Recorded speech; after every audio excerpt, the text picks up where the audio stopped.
Bonjour à tous. Aujourd'hui, je voulais vous parler des émotions, car je me suis aperçue que nous sommes de plus en plus nombreux à avoir des émotions changeantes et plus puissantes, et même parfois incontrôlables. Arrivant aujourd'hui à savoir beaucoup mieux gérer mes émotions, et aussi à force que l'on me guide grâce à mes canalisations, qui me font comprendre pourquoi nous sommes si nombreux à être dans des états de colère, de tristesse, d'humeur changeante, de ne plus arriver à prendre de décision, d'être dans le flou total, de ne plus avoir confiance en nous ou même parfois en la vie, d'avoir des soucis au niveau digestif ou des douleurs au niveau du plexus solaire. Cela nous montre que nous avons une mauvaise gestion des émotions, que nous n'arrivons plus à les contrôler. Déjà, sachez que vous êtes pas le seul ou la seule à vivre cela, loin de là. Tout d'abord, cela est dû aux énergies, aux vibrations, qui sont de plus en plus puissantes sur Terre, ce qui nous chamboule beaucoup. C'est pour cela qu'il est important de rester aligné et bien ancré. Je vous parlerai d'ailleurs de toutes ces énergies dans une autre vidéo, car elles vont vous apporter énormément de changements dans vos vies et dans votre être. Nos vies sont de plus en plus stressantes dues à ce qu'il se passe sur Terre depuis 2 ans. Et cela n'arrange en rien notre état de colère, de stress, qui était déjà élevé avant ces 2 ans, car notre quotidien était déjà difficile à gérer auparavant. Nos pensées, si elles ne sont pas positives, peuvent devenir destructrices, autant dans notre vie matérielle qu'au niveau de notre physique. Car les pensées génèrent et créent plus que vous ne le pensez, surtout si elles sont accompagnées d'émotions puissantes. Et vice-versa, si vous avez des émotions négatives, cela engendrera automatiquement des pensées négatives aussi. Si les émotions sont trop fortes, aussi cela nous empêche de prendre les bonnes décisions, car nous n'écoutons plus nos intuitions, notre enfant intérieur, qui lui sait ce qui est bon pour nous. Certaines personnes aussi ont des émotions de colère subite qu'ils n'avaient pas auparavant. Ils sont à fleur de peau, ne supportent plus des petites choses de la vie comme avant, réagissent comme un hérisson qui hérisse ses pics dès qu'il a peur. Ne plus avoir le contrôle de ses émotions est invivable et peut aussi s'aggraver de jour en jour, comme si on s'enlisait dans un sable mouvant et qu'on ne trouvait aucune solution. Cela procure un mal-être qui n'est plus vivable, autant pour la personne qui le vit, car elle ne se reconnaît pas, mais aussi autant que pour son entourage, qui ne la comprend pas ou ne la comprend plus et ne la reconnaît plus. C'est pour toutes ces raisons que je voulais vous aider à vous sentir mieux, en vous donnant quelques clés afin de pouvoir gérer vos émotions et vous sentir enfin plus apaisé et en accord avec vous-même.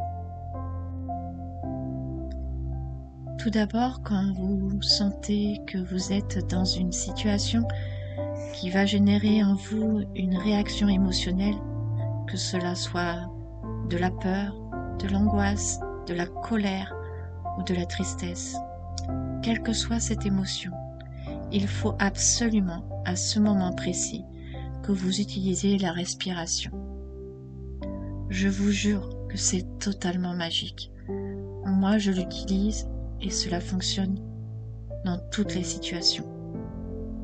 Quand ma fille m'exaspère ou quand il y a quelque chose qui m'énerve particulièrement ou une réaction d'une personne qui ne me correspond pas, à chaque fois, je fais cette méthode de respiration et je peux vous dire que ça me détend totalement et ça évite que je rentre dans une colère, dans un stress, dans une angoisse. Ça évite d'être mal en fait. Donc apprenez déjà à la faire en dehors des moments de conflit et de stress pour pouvoir l'appliquer de plus en plus facilement au moment où vous en aurez besoin. C'est une habitude à prendre. Vous allez voir qu'à force de le faire, ça va devenir totalement instinctif. Le fait d'utiliser la respiration va devenir totalement naturel, car la respiration, quand nous sommes petits, quand nous naissons, nous respirons par le ventre. Si vous avez des enfants en bas âge, vous allez voir que ce n'est pas les poumons qui se gonflent, mais le ventre. Et malheureusement, avec le temps, on prend de mauvaises habitudes et on ne respire plus par le ventre. On respire directement par les poumons. Et ce n'est pas bon. En fait, on prend de mauvaises habitudes en grandissant, on oublie ce qui est bon pour nous, malheureusement. Donc en fait, la respiration se fait déjà par le ventre. Vous faites gonfler votre ventre pour remonter en fait l'oxygène dans vos poumons pour pouvoir le ressortir par la suite. Ça, c'est vraiment quelque chose qui est important. Donc, pour vous entraîner, déjà, vous pouvez poser vos mains sur votre ventre. Alors moi, avec ma fille, quand je lui ai réappris à respirer, je lui disais de mettre ses mains sur le ventre et d'imaginer qu'il y avait un petit ballon et qu'en même temps de sa respiration, elle donnait une couleur à ce petit ballon, qui donnait une couleur d'énergie en fait. Donc elle me disait du rouge, du violet, du jaune ou arc-en-ciel. C'est souvent arc-en-ciel au bout d'un moment. Donc ça montre qu'elle est totalement équilibrée et que sa respiration fonctionne totalement. Donc maintenant je vais vous expliquer comment respirer. Donc en fait ça se fait en plusieurs temps. Donc déjà vous choisissez un temps qui vous convienne. En 4 temps, 5 temps, 6 temps. Vous faites ce qui vous semble bon pour vous. Moi je le fais généralement en 5 temps. Alors c'est très simple. Vous allez inspirer. Vous inspirez. Vous comptez jusqu'à par exemple 5. Vous gardez donc l'oxygène dans votre corps, les mains sur votre petit ballon qui s'est gonflé et vous comptez jusqu'à 5. Là, une fois que vous avez compté jusqu'à 5, vous soufflez l'air en comptant jusqu'à 5. Et après, avant de réinspirer, vous recomptez jusqu'à 5. Donc si vous voulez que je le fasse, ça va faire je respire.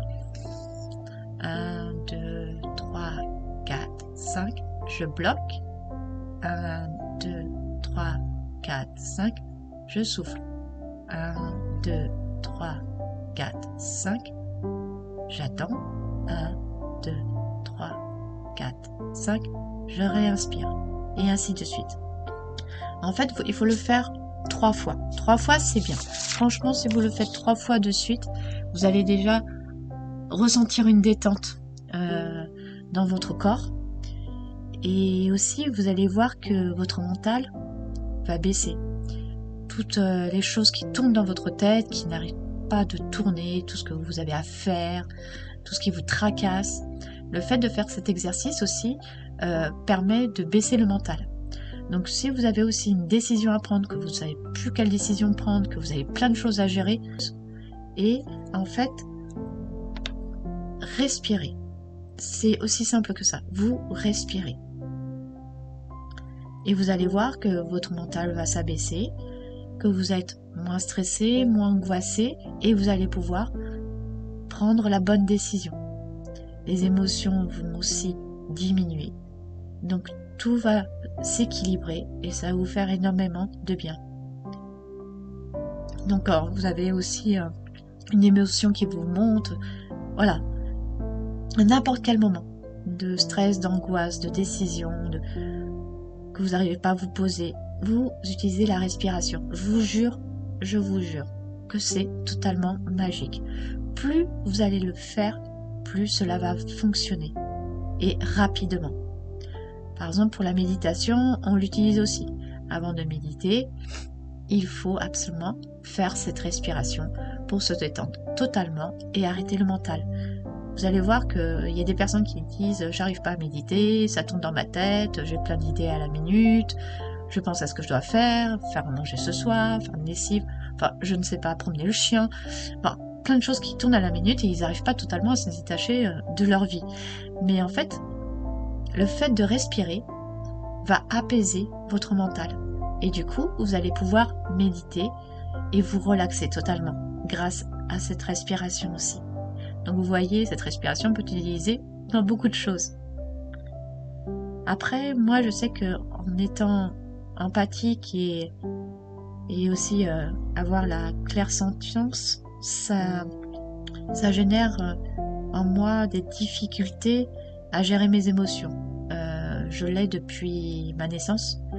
Donc quand je suis proche d'une personne, je ressens ses émotions, je ressens son mal-être, je ressens ses douleurs, je ressens sa tristesse, sa colère. Donc c'est très compliqué quand on est petit, qu'on ne sait pas comment gérer ça. Et en fait, la vie a fait que j'ai appris à les gérer. Bon, après, je vous cache pas que mes loulous, comme je dis, mes petits kids chéris, m'aident énormément à m'aider de pouvoir savoir comment faire, dans quelle situation. Et aujourd'hui, à mon âge, j'arrive à le gérer totalement.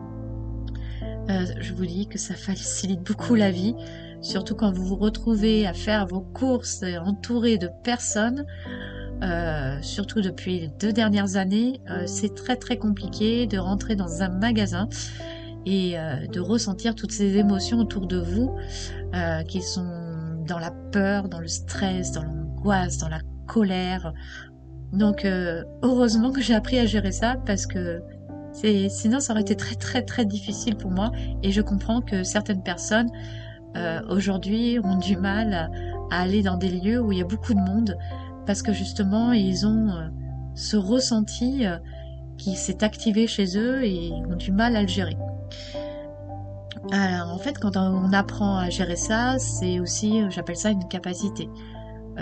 Donc c'est une capacité de ressentir les émotions des autres. Donc ça sert aussi à faire certaines choses pour aider les autres. Moi, ça m'aide à les aider grâce à cette capacité, à apprendre à les utiliser et à gérer tout ça et à pouvoir en fait les guider aussi et savoir ce qui ne va pas chez eux au niveau des émotions et pouvoir en fait les soulager. Donc une fois qu'on sait utiliser cette capacité-là, c'est bénéfique autant pour vous déjà. Déjà c'est une très bonne chose parce que sinon on n'est pas bien du tout. Et aussi ça sert aux personnes qui vous entourent parce que vous allez pouvoir les aider énormément. Il y a aussi, par exemple, je vous donne une autre capacité qui est très difficile à gérer quand on n'a pas de clé. C'est le cas de ma fille qui, depuis sa naissance, voit les entités. Donc voilà, donc elle voit les entités, quelles qu'elles soient. Donc elle voit aussi les guides, elle voit tout ça, hein. Elle voit tout. Donc voilà, je lui ai appris à gérer ça. De ne plus avoir peur, de ne plus être en stress, de savoir si elle a envie de les voir ou pas envie de les voir. Donc voilà, ça c'est notre capacité et ça aussi c'est très compliqué à gérer et ça a un impact aussi. Moi je peux vous dire que ma fille, des fois, elle avait du mal à s'endormir quand il y avait plein de petites entités autour d'elle qui la taquinaient un peu, elle allait faire des guillis aux pieds par exemple, et qu'elle m'appelait en disant maman, aide-moi là, fais-les partir parce que là, j'arrive pas à dormir. Donc voilà, donc ça c'est des capacités que l'on a tous plus ou moins éveillées et qu'il faut apprendre à gérer. Bon, revenons sur les émotions. Alors aussi, afin de vous faire du bien, vous pouvez pratiquer le yoga, la méditation, comme je vous ai dit tout à l'heure, faire des promenades en prenant le soleil, car le soleil est important parce que ça donne des vitamines D et c'est bon pour le moral, ça on le sait tous. C'est pour ça que tout le monde part au soleil dès qu'il peut, que ça fait du bien au moral et que dès qu'il pleut trop de jours de suite, on a le moral dans les chaussettes. Donc le soleil est très bon pour le moral. Donc si vous pouvez, prendre un quart d'heure, ouvrir votre fenêtre si vous habitez en appartement, ouvrir votre fenêtre, il y a un rayon de soleil, même mettez-vous un quart d'heure si vous pouvez et prenez ce soleil. Faites comme vous pouvez, mais ça fait énormément de bien au moral. Vous vous détachez de tout, vous prenez ces 15 minutes et vous prenez ce soleil, vous emmagasinez cette chaleur, ce bienfait, c'est très bon pour le moral. Alors, il y a aussi le fait de travailler sur le chakra du plexus solaire et celui du chakra racine pour l'ancrage.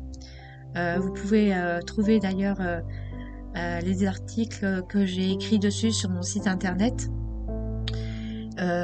car ça vous aidera à pouvoir en fait le travailler, vous donner les clés. Et j'ai fait aussi une vidéo sur l'ancrage qui vous permet de savoir si vous êtes bien ancré et comment vous ancrer et tout ça. Donc ça va pouvoir vous donner quelques clés complémentaires à celle de la respiration. Parce qu'en fait, si vous voulez, le plexus solaire est le chakra des émotions.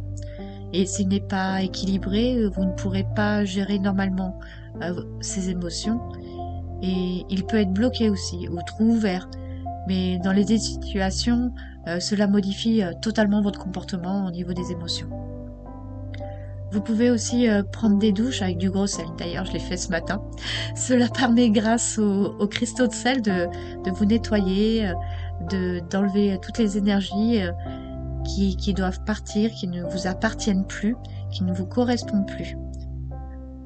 Moi, en fait, dès que je le ressens, dès que je sens qu'il y a des énergies sur moi qui sont pesantes, ben hop, je prends du gros sel, je vais dans la douche, allez, c'est parti, on nettoie tout ça, on enlève tout ça de notre corps, et je vous dis qu'après, on se sent beaucoup plus léger et beaucoup plus apaisé. Aussi, n'oubliez jamais que vous êtes le créateur de votre vie. Vos pensées, vos émotions, vos actions permettent d'être en accord avec vous. Et donc de créer votre vie selon votre manière de penser, de gérer vos émotions et de mettre en action certaines choses afin d'atteindre le but qui vous permet d'être en joie et qui vous correspondra en fait à tous les niveaux de votre vie, que cela soit en fait sentimental, amical, professionnel, familial, et de vous retrouver et d'être en accord avec vous-même. Car si nous ne vivons pas en accord avec nous-mêmes, la vie nous fera vraiment comprendre que cela n'est pas en accord jusqu'à qu'on le comprenne. Moi, je peux vous dire, j'en ai pris des claques afin de comprendre les choses. Mais ce n'est pas grave, j'ai appris et aujourd'hui, je vais totalement bien. Donc, je vous conseille d'écouter aussi ces signes et ces blocages et les signes de la vie, car je vous jure qu'ils sont d'un grand apprentissage. Et prenez soin de vous, de vos émotions, et pensez afin d'être en harmonie avec vous, d'établir une osmose parfaite entre votre être intérieur et votre être physique, car les deux sont reliés. Si vous n'êtes pas bien physiquement, vous n'êtes pas bien à l'intérieur. Et si vous n'êtes pas bien à l'intérieur, le physique vous le fera sentir par des douleurs, des maladies. Enfin, vous savez de quoi je parle.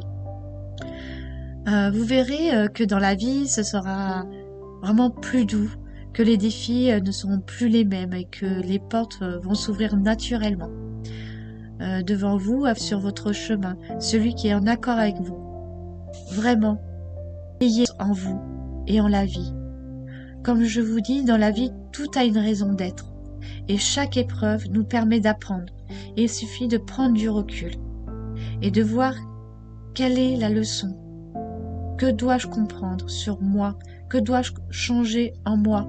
Je vous jure que chaque épreuve que l'on a dans la vie, je peux vous le dire par expérience, c'est vrai. Des fois, on a des gros coups durs, mais vraiment, des fois, on se dit, mais pourquoi ça m'arrive? Qu'est-ce que j'ai fait? Mais je vous jure que si vous prenez du recul sur des choses que vous avez déjà eues et que vous les analysez, vous allez comprendre que ce que ça vous a apporté au final, que ce que vous avez compris. Il faut vraiment accepter que ce qui vous arrive dans la vie a une raison d'être et que au final, c'est bon pour vous, quelle qu'en soit la nature, le sujet. Je sais que c'est dur à comprendre, je sais que c'est dur à admettre, Mais je vous jure que moi, par expérience, et j'en ai eu énormément des épreuves pour en arriver où j'en suis aujourd'hui, mais c'est bénéfique.